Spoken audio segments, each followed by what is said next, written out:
හරි right okay එහෙනම් ඒකේ පළවෙනි ප්‍රශ්නේ properties of water කියන්න කියලා කියනවා. properties of water වල තියෙන්නේ properties of water ලියන්න කලින් ලියන්න ඕනේ water is a vital inorganic chemical constituent of cells කියලා. reason එක ලියන්න ඕනේ. මොකක්ද හේතුව? there are two මොකක්ද? it is a vital chemical constituent of cells. so මෙන්න මෙහෙමයි ලියන්න ඕනේ why is water important කියලා. importance of water ලියන්න මෙන්න මෙහෙම points දෙකයි. vital chemical constituent of all living cells අනිත් එක provides a biological medium for all living organisms. ඊට පස්සේ ලියනවා properties of water හතරයි තියෙන්නේ cohesive behavior, ability to moderate temperature, expansion, freezing and solvent. right. මේක අහන්නේ properties of water කියලානේ. හැබැයි මේක ඇහුවොත් properties කියලා physical විතරක් නෙමෙයි chemical ලියන්නත් ඕන. තේරුණා? physical properties නේ මේ හතර. නම් chemical ලියන්නත් ඕනේ. තමයි. ඒ කියන්නේ එහෙනම් මෙතනින් නෙමෙයි පටන් ගන්න ඕනේ. දැන් තමයි මාත් කිව්වේ. කොතනින්ද පටන් ගන්න ඕනේ? water molecule එක අඳින්න. ඇඳලා මේක මාක් කරන්න. අංශක 104.5 කියන එක මාක් කරලා තියෙන්න ඕනේ. ඕකේ. ඊට පස්සේ ලියන්න ඕනේ මේක small bipolar angular molecule එකක් කියලා. එතකොට මේක delta negative මේක delta sorry delta positive මේක delta negative. ඒක මාක් කරන්නත් ඕනේ. ඒත් එක්කම hydrogen bond එකක් ඇඳලා වැඩිත් ඉවරයිනේ. ඒකත් ඉවරයිනේ. right. right. එහෙනම් hydrogen bond කියලා මාක් කරලා තියෙන්නත් ඕනේ. එහෙනම් ලියනවා hydrogen bonds are very fragile නේ. they break and can reform නේ. yes break form and reform. ඒ වගේ at a very high frequency. හරි.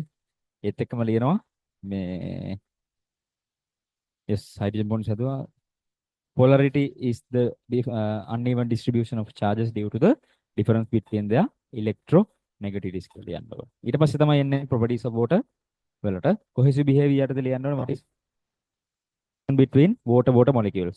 addition කියන්නේ attraction between water and other molecules. surface tension is due to cohesion or else the attraction between the water molecules of the upper surface with the ones in the lower surface. තේරුණාද? surface tension. therefore it provides a කාටද? water skaters ලා වගේ සත්තුන්ට adaptation sorry habitat එකක් විදිහට වැඩ කරනවා. cohesion addition හින්දා තමයි මොකද වෙන්නේ? water move වෙන්නේ xylem එක phloem එක තුලින්. ඒවා ලියලා තියෙන්න ඕනේ. and then we go on temperature ඒකේ දෙන්නේ ලියන්න ඕනේ. high specific heat එකයි high latent heat of vaporization එක. high specific heat එක water acts as a thermal buffer. what about high latent heat? prevents overheating. ඔලියලා තියෙන්න ඕනේ. example දෙක ලියන්න ඕනේ. transpiration and perspiration or else sweating නේ. perspiration කියන වචනේ ඕනේ. right. okay. right. keeps the body as the cool surface. හරි. expansion and freezing maximum density of water is at 4 degrees Celsius. ඊට පස්සේ මොකද වෙන්නේ? density එක අඩු වෙනවා. because it forms a crystalline lattice structure called ice. okay. ice has a low density than water. therefore it floats on water. therefore water can act as a habitat for organisms in the polar regions. හරි. ඔක්කොම තිබ්බනේ. හරි. versatility as solvent polar ionic. so remember water is called a universal solvent. water is a universal solvent because polar, non-polar and ionic substances such as lysosomes, sodium chloride can dissolve in water. how does it dissolve? by forming hydrogen bonds with water නේ. වතුර molecule එක මොකද කරන්නේ? ගිහිල්ලා molecule එක වටේට යනවා. and then they create hydrogen bonds. හරි. ඊට පස්සේ එහෙනම් ওই ටික තමයි ලියන්න තියෙන්නේ ඒ කොටසට. ටිකක් ඒ කියන්නේ මම මේ පේපරේ හදන්න කියලා කිව්වේ මෙහෙමයි. හැමතැනින්ම වගේ දාලා. හැමතැනින්ම. ඌට නම් water විතරක් නෙමෙයි. කොටක් දාන්න ඕනේ, තව එකක් දාන්න ඕනේ. තේරුණාද? බලන්න එතන දාලා තියෙන amino acid එකේ structure එක නේ. amino acid එකේ structure ගැන ලියන්න ගියම ඉස්සෙල්ලා මේක අඳලා තියෙන්න ඕනේ. මම ලියනවා ඊට පස්සේ building blocks එහෙම නැත්නම් monomers of protein කියලා. right. ඊට පස්සේ එහෙනම් ලියනවා මෙන්න මේ විදිහට මේක ඇඳලා පෙන්නන්න ඕනේ. තේරුණාද? carboxyl group එකයි amino group එකයි hydrogen atom එකයි side chain එකයි. මෙයාට කියන්නේ මොකක් කියලාද? මෙයා වෙනස් වෙන්නේ නැහැනේ. මෙයාලා වෙනස් වෙන්නේ නැහැනේ. එයාලට කියන්නේ කවුරු කියලාද? එහෙනම් ඒකත් ලියලා තියෙන්න ඕනද නැද්ද? ඒකත් තියෙන්න ඕන. බෑක්බෝන්. ඊට පස්සේ simplest amino acid එක glycine. And also remember you have a central asymmetric carbon atom only in other amino acids except glycine. මෙතන දෙපැත්තෙම hydrogen නේ තියෙන්නේ. It becomes symmetric. තේරුණාද? Glycine is the simplest amino acid. And also remember the side chain may have one or more amino carboxyl groups, making it acidic or basic. And remember the amino acids are amphoteric. ඇයි හේතුව? carboxyl group එක acidic, amino group එක basic. Therefore, both properties in the same molecule අපි කියනවා amphoteric කියලා තමයි කියන්නේ. එච්චරනේ තියෙන්නේ. ඒක හැදෙන එකක් කියලා දෙන්න පුළුවන් නේ. chemical composition. බෑ chemical composition විතරනේ අහන්නේ. peptide bond එක ඕනේ නැහැ අපිට. හරි. Okay. එහෙනම් මේක තමයි කියන්න තියෙන්නේ. හරි. ඊට පස්සේ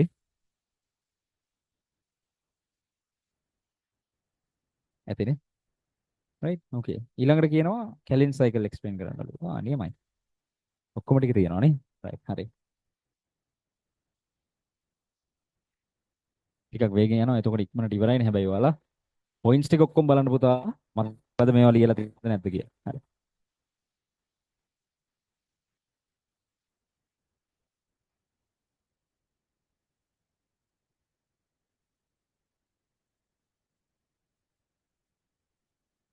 right. ඊළඟට Calvin cycle ලියන්න ඕනේ. හරි. Calvin cycle කොහෙද සිද්ධ වෙන්නේ කියලා ඉස්සෙල්ලා ලියන්න ඕනේ. නියමයි. Calvin cycle එක ගැන ලියද්දි ඉස්සෙල්ලාම කොහෙද සිද්ධ වෙන්නේ කියලා ලියන්න ඕනේ. කොහෙද? ක්ලෝරෝප්ලාස්ට් එකේ ස්ට්‍රෝමා එකේ. ඊටත් කලින් මෙන්න මෙහෙම දෙයක් කරන්න ඕනේ. ඒ තමයි ෆොටෝසින්තසිස් කියලා කියන දෙනෙක් ඉන්නවා. දැන් Calvin cycle එන්නේ මොකේද දන්නේ නැහනේ. නේද? Calvin cycle එන්නේ ෆොටෝසින්තසිස් කියලා කියන්න ඕනේ. ෆොටෝසින්තසිස් කියන එකේ තියෙනවා Calvin cycle, අනිත් එක තමයි light reaction. ඕක ලියලා තියෙන්න ඕනේ. Calvin cycle එක වෙන්නේ කොහෙද? ක්ලෝරෝප්ලාස්ට් එකේ ස්ට්‍රෝමා එකේ. ස්ටෙප්ස් කීයක් තියෙනවද මෙයාට? 3යි. මොනවද? කාබොක්සිලේෂන්. එහෙම නැත්නම් කාබන් ෆික්සේෂන්. ඊට පස්සේ නැත්නම් කාබන් ඩයොක්සයිඩ් ෆික්සේෂන් කියලා කියන්නත් පුළුවන්. ඊට පස්සේ රිඩක්ෂන් නේ. ඊට පස්සේ කාබන් ඩයොක්සයිඩ් ඇක්සෙප්ට් එහෙම නැත්නම් RBP රීජනරේෂන් කියලා තමයි කියන්නේ. හරි. මොකද සිද්ධ වෙන්න ඕන බලන්න. ඉස්සෙල්ලාම you know this happens in the chloroplastoma. You have the molecule RUBP, that is a 5 carbon compound. Hari? It combines with carbon dioxide, 1 carbon to produce high 6 carbon unstable compound. This compound will break into two molecules of 3-PGA, 3-phosphoglycerate. එහෙම නැත්නම් 3-phosphoglyceric acid. These are 3 carbon compounds. Then they both will be reduced. Sorry, they will be converted into 1,3-bisphosphoglycerate by adding ATP වලින් මොකද කරන්නේ? ADPN inorganic phosphate හදනවා. මේ phosphate group එක මෙතෙන්ට දෙනවා. එහෙම වුණාම දෙන්නෙක් කියන ඕන වෙනවා. දෙගුණයක් වෙනවා. right? එතකොට මෙයාට එන්නේ 1,3-bisphosphoglycerate කියන්නේ කවුද? 3PG වල carbon atoms 3යි. මෙතනත් carbon right. මෙතන තුන්වෙනි carbon එකේ මොනවද තියෙන්නේ? phosphate group එකක්. හැබැයි මෙතන පළවෙනි carbon එකෙත් phosphate group එකක් තියෙනවා. තුන්වෙනි carbon එකෙත් phosphate group එකක් තියෙනවා. ඒකයි VPGA කියලා කිව්වේ. ඊට පස්සේ මොකද වෙන්නේ? reduction. reduction එන්නේ කොහොමද? එන්නේ step wise reduction එකක් තියෙනවා. NADPH තියෙනවා. අපි හදාගන්න light reaction එකෙන් ඒකෙන් NADP+ හදනවා. ආයේ H+ හදනවා. ආයේ ඉලෙක්ට්‍රෝන හදනවා. ওই ටික දෙනවා මෙයාට. තේරුණාද? සහ මෙතෙන්ට තව ඕන වෙනවා ATP වලින් එනර්ජි එකයි phosphate එකයි. එහෙනම් හැදෙනවා කවුද? 2 molecules of G 3p. එයා 3 කාබන් කම්පවුන්ඩ් එක. ඊට පස්සේ මොකද වෙන්නේ අහගන්න. මේ දැන් මෙතන කාබන් කීයක් තියෙනවද? 3 වරක් 2 6යිනේ. ඔය 6න් 5ක් යනවා මෙන්න මේ RVP හදන්න. 6න් එකක් යනවා කාබෝහයිඩ්‍රේට් හදන්න. එහෙනම් ලියන්න ඕනේ G3P හැදෙන්න සයිකල් එක කී වතාවක් යනවද? 3 වතාවක්. කියලා ලියලා තියෙන්නත් ඕන. තේරුණාද? right. එහෙනම් ආයි මෙතෙන්ද මොනවද ඕන වෙන්නේ? ATP ඕන වෙනවා. Part of ATP will be required. තේරුණා? එච්චරයි. So this is the Kelvin cycle. මේ ටික ඔක්කොම ලියලා තියෙනවා නම් හම්බ වෙනවා. right. ලේසියිනේ. මේකේ ඇවිල්ලා සමරයිසේෂන් එකක් ගන්න කරමුනේ. complete everything තියෙනවා. හරි. okay.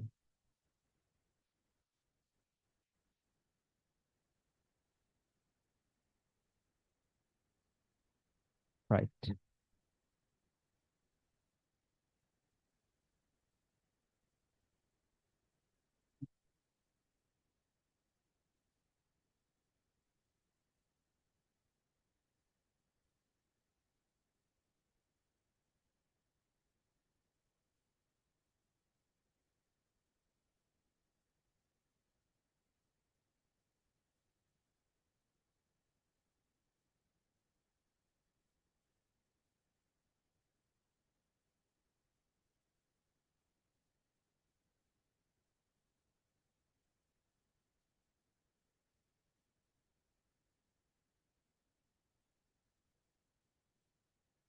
හරි. එහෙනම් ඊළඟට මොකක්ද?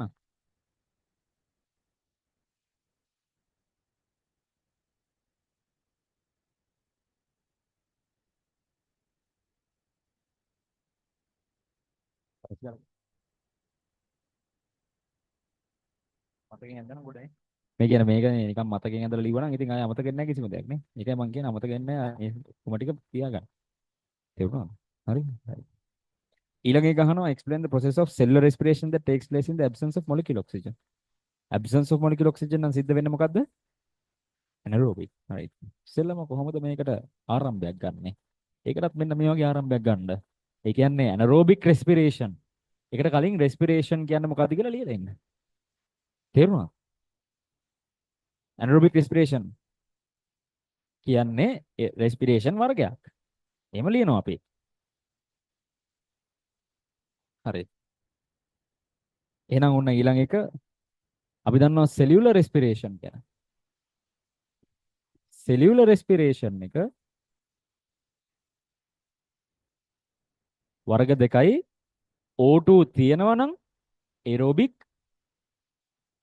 O2 නැත්තම් anaerobic. නේද? anaerobic අකුරු වැරදිනේ. cellular respiration definition ලියන්න හොඳයි නේද? ඒක කෝකට. එහෙම ඕනේ නැහැ ලකුණු හම්බෙන්නේ නැහැ ඒකට. anaerobic respiration එකේ definition එක ඕනේ. හා. මේකට ඕනේ. හරි. The production of ATP inside living cells in the absence of oxygen නේ. right. catalyzed by enzymes. නියමයි. anaerobic එක වර්ග දෙකයි. right. මෙහෙමයි. ලියනවා anaerobic එකේදී කරන්නේ මොකද්ද? fermentation. fermentation එක වෙන්නේ. fermentation එක තමයි සිද්ධ වෙන්නේ. හැබැයි fermentation වර්ග දෙකයි. මොකද්ද? ethyl alcohol fermentation and the lactic acid fermentation. හරි. right. එහෙනම් ඉතින් දැන් ලියන්න ඕන මෙන්න මෙහෙමයි. ඇයි මේක කරන්න කියලා ලියන්න. ඇයි NADP sorry NADH is limited නේ. NAD plus in limited. හරි. ආයෙ ලියනවා glycolysis විතරයි සිද්ධ වෙන්නේ ඔක්සිජන් නැතුව. හැබැයි ඊටු ටික සිද්ධ වෙන්නේ නැහැ. okay right. එහෙනම් මොකද්ද සිද්ධ වෙන්නේ? එහෙනම් අරකෙත් දාගන්න අර ඩයග්‍රෑම් එක. glucose තියෙනවා C6H12O6 තියෙනවා. 6 carbon compound එක මොකද වෙන්නේ? break down into two molecules of pyruvate C3H4O3. මේක පටන් ගන්න ATP දෙකක් යනවා. ආයේ එළියට 4ක් රිලීස් වෙනවා. ආයේ මොනවද වෙන්නේ? NADH හැදෙනවානේ. මේ කොහෙද සිද්ධ වෙන්නේ? සයිටෝසෝල් එකේ කියලා ලියන්න ඕන. දැන් මොකද වෙන්නේ? එතිල් ඇල්කොහොල් ෆර්මන්ටේෂන් එකේ ලැක්ටික් ඇසිඩ් ෆර්මන්ටේෂන් එකේ. එතිල් ඇල්කොහොල් නම් පයිරුවේට් මොකද වෙන්නේ? කාබන් ඩයොක්සයිඩ් දෙන්නෙක් රිලීස් කරනවා ඇසිටල්ඩිහයිඩ් හදනවා. Produces acetaldehyde, that is a 2 carbon compound. And then what happens is this will be reduced back by other මෙතන හැදිච්ච NADH දෙන්න NAD+ වෙනවා. අර H+ ටික ඉලෙක්ට්‍රෝන්ස් ටික මෙයාට දීලා මෙයාව එතනෝල් එහෙම නැත්තම් එතිල් ඇල්කොහොල් කරලා දානවා. What about මෙයා? Directly pyruvate reduce වෙනවා by NADH into lactic acid. Okay, no carbon dioxide release that is happening. හරි, ඔය දෙකම ලියන්නද? දෙකම ලියන්න ඕනේ. එච්චරනේ තියෙන්නේ. හරි, ලියන්න මේක. මෙයා සිද්ධ වෙන්නේ කාගේද? yeast වගේ කට්ටියගේ. මේක සිද්ධ වෙන්නේ lactic acid බැක්ටීරියාලගේ ආයේ humans ලගෙත් වෙනවනේ. ඒකත් මතක තියාගන්න. ඒක ලියන්න පොතේන දීලා තිබ්බනේ. හරි. ඕකේ. එහෙනම් ඕක තමයි තියෙන්නේ.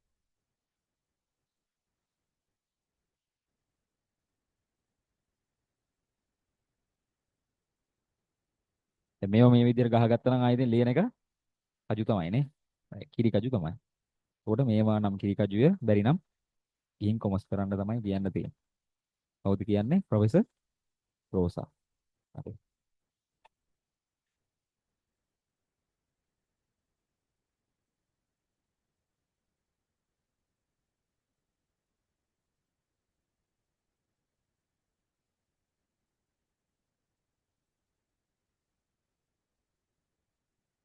හරි.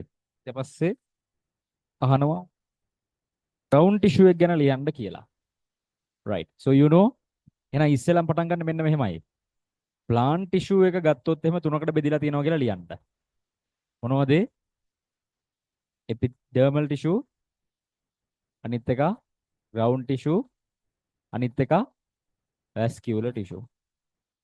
ground tissue එක ඇත්තටම ගත්තොත් එහෙම තැන් දෙකනේ තියෙන්නේ. pith එකේයි cortex එකේයි. හැදිලා තියෙන්නේ මොනවලින්ද මේ දෙන්න? පැරන්කයිමා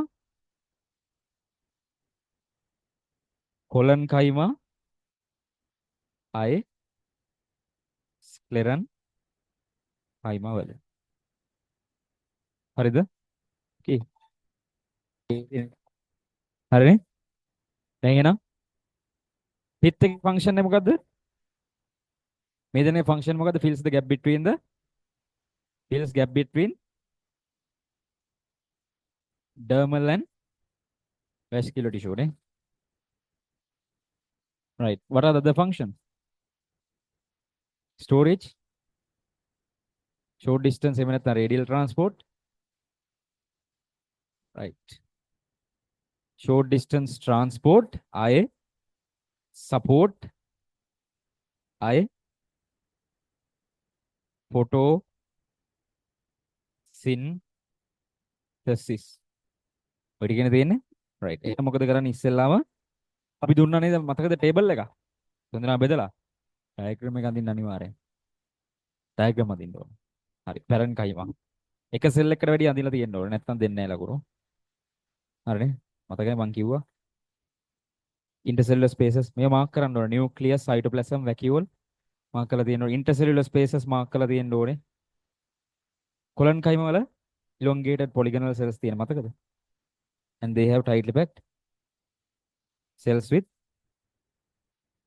මොනවද? dense මොනවද?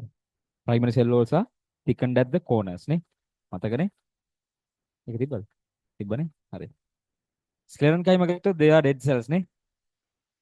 yes. වර්ග දෙකයි sclerids and fibers. Sclerids are wider and shorter than fibers. Fibers are long and narrow than sclerids or the stone cells. Stone cells කියලා ලියන්න එපා කිව්වා මම. ඊට පස්සේ කොහෙද තියෙන fibers? in places where growth has sorry sclerenchyma තියෙන්නේ sclerosis තියෙන්නේ in places where growth has ceased right or stopped. Fibers තියෙන්නේ commercial fibers විදිහට husks coconut husks එතකොට hemp වගේ fibers තමයි තියෙන්නේ. okay right. ඔන්න මෙතන ලියන්න පුළුවන් sclerosis තියෙනවා කොහෙද? nut shells වල තියෙනවා seed coats වල තියෙනවා ආයේ coarse fruits right ඒ තුන ලියන්න ඕන. nut shells seed coats and coarse fruits right right ඒ ටික ලිව්වා. parenchyma වල functions ටික මම කිව්වේ නැහැ කියන්න බලන්න. storage එක කරන්නේ කවුද? special type of plastids called leucoplasts නියමයි. this to starch ආයේ most metabolism එක කරනවා ආයේ ඒ කියන්නේ photosynthesis කරනවා පොඩ්ඩක්. okay ආයේ meristematic property එකක් තියෙනවනේ divide under suitable characteristics නේ. හරි therefore used in tissue culture right. Collenchyma provides support without restraining growth. Found in young petioles and below the young leaves නේ. young leaves and the young stems and as strands කියලා තිබ්බා. okay right ඔය ටිකනේ තිබ්බේ right. ඊළඟ එක primary structure of the dicot plant stem අනේ හරි ලේසි. stem නේ stem නම් අනිවාර්යයෙන් මොනවද තියෙන්න ඕනේ? කවුද මේ එළියේ තියෙන්නේ? cuticle. අදින් කෝකඩ. පොතේ නැති වුණා නදින්. අනිත් එක ඇයි තියෙනවනේ මේකේ? දීලා තිබ්බ නේද? paragraph එක තිබ්බද? නැද්ද? right. but you draw it. this is the stomata තියෙන්න පුළුවන්. අය මොනවද තියෙන්නේ? මොනවද වෙලා තියෙන්නේ? arranged as a ring නේ. vascular bundles are arranged as a ring කියලා කිව්වා. primary structure එක අඳින්න කියන්නේ නේද? right හරි ලේසි. අනිවාර්යෙන් හතරකට වැඩි අඳින්න හතරකට වඩා අඳින්න නැත්නම් වැරදි ඈ. right. මේ මොකද්ද මේ? කැම්බියම් එක නේ. මේ තියෙන කැම්බියම් එක. මාක් කරමු. කැම්බියම් එක එහෙම නැත්නම් ඒකට කියන මොකද්ද? වැස්කියුලර් කැම්බියම් එක. right. වැස්කියුලර් කැම්බියම් එක. ඕකටත් මාක් කරමු. එහෙම නැත්නම් ඉන්ට්‍රාෆැසිකියුලර් කැම්බියම් කියලා කියනවා. හරි? right. මේ ඉස්සරහ තියෙන ප්‍රයිමරි නියමයි. මම මේ ඔයාලා අඳින පෑනෙන්ම යන්නේ. ඔයාලා ලියන විදිහටමයි ලිව්වේ. ඉස්සරහට වෙන්න තියෙන ප්‍රයිමරි සයිලම්. එළියට වෙන්න තියෙන ප්‍රයිමරි ෆ්ලෝයම්. ඊට පස්සේ එළියට තියෙන්නේ කෝටෙක්ස්. ඇතුළට වෙන්න තියෙන්නේ එච්චර නේද? ස්ක්ලෙරන්කයිමා එක ලියන්න ඕනේ. ස්ක්ලෙරන්කයිමා ලියන්න ඕනේ. ආයේ එපිඩර්මිස් එක ලියන්න ඕනේ. right. එහෙනම් ඕක තමයි කරන්න තියෙන්නේ. තේරුණා? right. එහෙනම් පේපරේ හොඳට ලියන්න. මේ ඔක්කොම දේවල් දැනට පාඩම් කරපු තැනට අපි ඔක්කොම දේවල් කරලා ඉවරයි. හරි. එහෙනම් ජය වේවා කියලා ඔයාලට පතනවා. එහෙනම් good luck.